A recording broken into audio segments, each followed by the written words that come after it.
All right, welcome back. So, still taking a look at the Alpha Fighter here, and just wanted to show off some details particular to robot mode. Start off with the size. He's a pretty good size. Let me compare him to, here's Alternator Hound.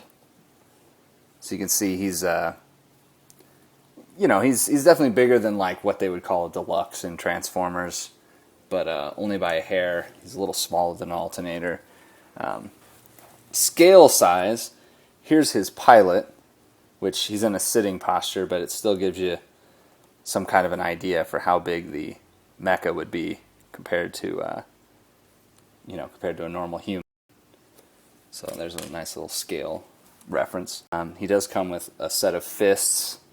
Of course, he's got two normal clenched fists, which are okay. They kind of look very plain from the top, so it's easy to assemble him wrong. But I like this hand, and then he's got his gun holding hand. And I don't know, I just like those kind of dynamic sculpts. If you can't have articulation, at least you can make it look cool. But yeah, so this one's to hold his gun, and he does a decent job of it. I need to tighten up this this connection here because it slowly droops over time. Eventually pops down. But yeah, so he holds his gun, looks cool doing it, and then he's got his dynamic hand. In terms of articulation, the head doesn't turn because of the way that it has this little arm thing that it's built on. But other than that, he's actually pretty well articulated. Keep in mind he's a model, so I got to go easy on him. But these arms do rotate at that joint. It has an outward rotation. There's actually, I don't know if you can see it, but there's like a piece and then a block and then a piece. Both of these turn. So it's only one functional joint. I don't know why you would want to turn it in both places, but you can. Either way, what it accomplishes is that you can turn his arm. So he does have some elbow articulation. Then, of course, he swivels. And then the hands, because they just plug on, you can turn, whichever direction you want. Doesn't matter. But let's see, no waist swivel. But he does have hips, that go up and down. They do turn outwards because of the transformation. And then he's got a knee joint that is very, very finicky. Whoop, did his hand just fall off? His hand did fall off.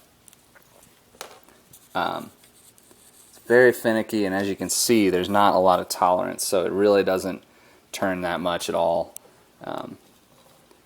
But he holds very upright. And then his feet have all kinds of articulation that basically allows you to,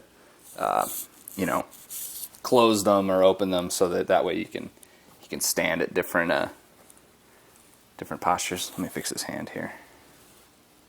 So as a transforming robot, like all designs, he's got strengths and he's got weaknesses. Some of them come from the actual mold that they use. Some of them come from the overall design. So in terms of design elements, I've always loved this mecha. It's really cool. It's a really good way to make a plane transform into a robot. You can see that this isn't exactly lining up perfectly. There we go. It kind of locks in. But the cockpit actually goes into the chest cavity. So in terms of a quote-unquote realistic take on a mecha, that's actually pretty good, because that way the cockpit, as opposed to being on the chest, easily targetable, is actually completely hidden by the bulk of the robot. So that's actually a pretty cool design idea. Because it transforms, there's not really any backpack. Because of the way the wings fold up, there's no obvious wings popping out. So it's a very... he does have this missile pod that kind of hangs off one of his arms, but again, that's kind of the design of the robot. But yeah, I don't know. I mean, hey, this design's going to have its fans. It's going to have people that don't like it. But I got to say, this is one of my absolute favorite, plane formers, if you want to call it that, because of the nature of its futuristic jet design. Any kibble that there is, like the jet intake boobies, it just feels natural. It doesn't feel like, oh, I've unfolded a jet. It really feels like, hey, this is a cool looking robot. It's a cool looking jet, and they kind of go together. On the chest, I don't know how well this will be able to be legible, but it's got a little motorcycle. It says a cycle. And what it has is a depiction of a cyclone. The pilot would open this compartment, and then it's reflected on the other side as well. And out would come the cyclone folded up into a cube, which he would then unfold and then take off. So it's sort of an emergency vehicle. So that's a cool detail I like. You can see all over he's got the Jupiter base insignia. He's got all kinds of danger and little information blocks. He's got danger on his giant jet heels. But yeah. So that's pretty much it. He doesn't really have any gimmicks. I mean, he transforms. That's his gimmick. You know, hopefully this has been a good overview of it. I have had so much fun building this thing, and it's all things considered, it's actually a pretty solid figure that you end up with. It's not as fiddly as the Cyclone is. Not as many parts fall off. I mean, of course, the hand fell off. There you go.